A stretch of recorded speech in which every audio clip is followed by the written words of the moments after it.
भिलाई की सबसे पहले बात करेंगे। भिलाई की जो तस्वीरें सामने आई हैं, ये तस्वीरें सिर्फ गंदगी नहीं, ये सिस्टम की घोर लापरवाही का सबूत है। जहां सुप्रीम कोर्ट और एनजीटी ने साफ नियम बना रखे हैं, तो वहीं भिलाई नगर निगम के जामुल ट्रेचिंग ग्राउंड में कचरे के पहाड़ जलाकर लाखों लोगों को जहरीली हवा में सांस लेने को मजबूर किया जा रहा है। ग्राउंड से हमारे संवाददाता चंद्रकांत शर्मा की आप खास रिपोर्ट देखिए।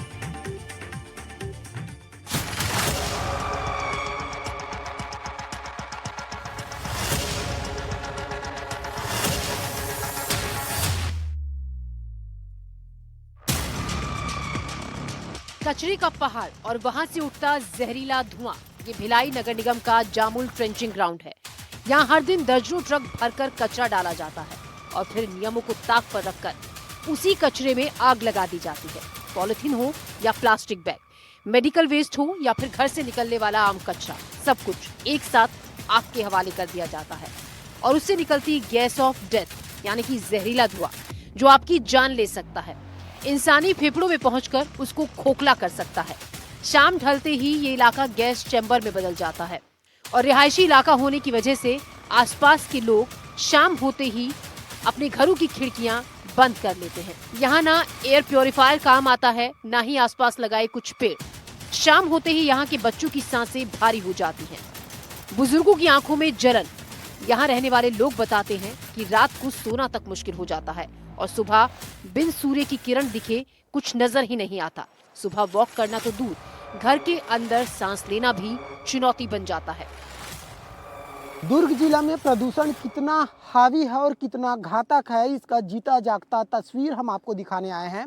इस वक्त हम जामुल के ट्रेंचिंग ग्राउंड में मौजूद है और यहाँ पर देखिए काफ़ी बड़ा पहाड़ यहाँ पर बन चुका है और ये पहाड़ प्लास्टिक के हैं, कचरे के हैं, पॉलीथीन के हैं। जैसा कि आप जान रहे होंगे कि प्लास्टिक या पॉलीथीन बनाने में बीपीए जैसे घातक केमिकल यूज़ होता है। इसके अलावा इसमें हाइड्रोजन, कार्बन, सल्फर और क्लोरीन का भी मिक्सअप होता है, यानी कि जब प्लास्टिक को जलाया जाता है तो उसमें से घातक जो एजेंट है या घातक जो गैस है वो सल्फर का और क्लोरीन का निकलता है, जो सीधे तौर पर इंसानों के लिए ही नहीं, जितने भी जीव जंतु हैं सबके लिए काफ़ी ज़्यादा घातक है।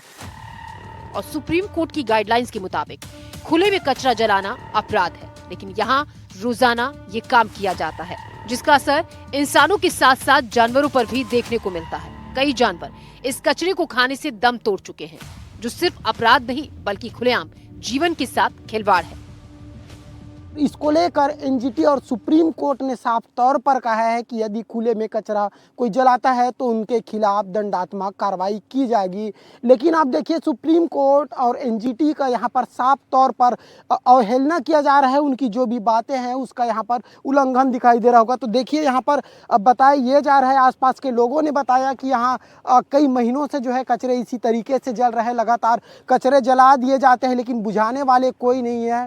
और इस पास में आसपास तकरीबन 100 से 150 मीटर की दूरी पर रिहायशी क्षेत्र है जहां कई लोग यहां पर आसपास रहते हैं। तो आप सोचिए हवा के माध्यम से ये जो धुआं आप देख रहे हैं, काला धुआं, ये उनके घरों तक जाता है और ऐसी स्थिति में वो जीने को मजबूर है।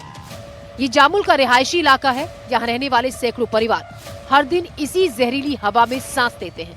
लोगों का आरोप है कि उन्होंने कई बार मामले की शिकायत की, लेकिन निगम से लेकर प्रशासन तक हर कोई मामले को लेकर चुप्पी साधे हुए है।